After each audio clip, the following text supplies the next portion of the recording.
बेटा तुम खड़ी क्यों हो क्लास में? सीट नहीं मिल रही?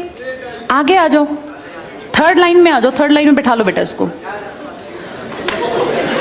फिर तेरी बहन को जब कोई कहेगा यहाँ आके बैठ जा, फिर अच्छा लगेगा? थोड़ा लिमिट में रहना चाहिए ना। बैठ जाओ बेटा। चलो अपने देखो, अपने व्यवहार को ऐसा रखो जैसा तुम दूसरे के साथ करो, तुम्हारी बहन के साथ वही होगा। यहाँ नहीं, जहां वो कॉलेज में जाएगी वहां होगा, बस में होगा, ऑटो में होगा। समाज सबसे मिलके बनता है। तुम घटिया हो ना किसी के लिए, तो तुम्हारी बहन के लिए 100% कोई ना कोई घटिया। भगवान जो है कर्मा रिटर्न्स बैक है, ये सीधी थ्योरी है ये। और ये मैं अपने लिए भी मानती हूँ, मैं अपनी बेटी के लिए भी मानती हूँ। मैं जैसा कर रही हूँ ऐसा ही मेरे साथ होगा, या मेरे घर वालों के साथ। तुम जैसा कर रहे हो ऐसा तुम्हारे भाई बहनों के साथ होगा ही होगा।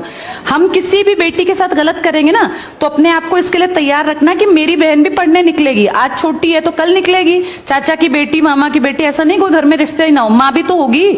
जैसा तुम कर रहे हो ऐसा तुम्हारी माँ के साथ जरूर घटित हुआ होगा। अब तुम कर रहे हो, बड़े अच्छे कई एड्स हैं, उसमें एक जवान लड़का ना सीटी बजा रहा होता है, तो उसकी माँ, देखा तुम लोगों ने वो, उसकी माँ कहती है बेटा मत कर। तुम्हारी उम्र का था वो लड़का, उसकी माँ लगा लो मेरी एज की मुझसे 2-4 साल बड़ी होगी, क्योंकि जो बच्चे 20 के हैं उनके माँ 40-45, उनकी माँ 45 साल तक की होती हैं।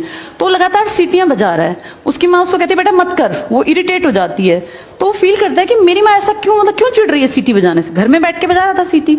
तो उसकी माँ को याद आता है कि जब मैं रोज बस स्टॉप पे जाती हूँ, 45 साल की अधेड़ उम्र की एक औरत, एक घटिया लड़का, मतलब ऐसे नहीं होते बिल्कुल ही घटिया जिनकी परवरिश हो, वो रोज उसको परेशान करता है, उस 45 साल की औरत को।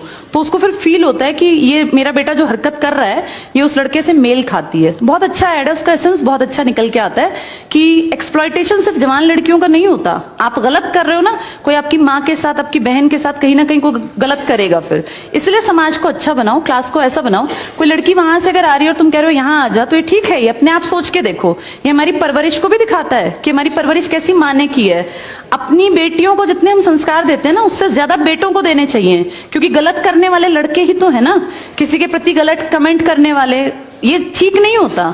इतने काबिल बनो कि कोई तुम्हारे साथ बैठना चाहे। तुम्हें ये कहना पड़ रहा है कि यहाँ के बैठ जाओ, तुम कोई वो छिछोरे 70-80 के दशक के लड़के थोड़ी ना हो, पढ़े लिखे 21वीं 22वीं सदी के लड़के बैठे हो, तुम कोई बच्चे नहीं हो। अब अपने व्यवहार को इतना अच्छा बनाओ, क्योंकि जब गलत बात बोलो ना तो ये सोच के बोलना कि मेरे घर में जो औरत है ना उसको ये सहना पड़ रहा है कहीं ना कहीं।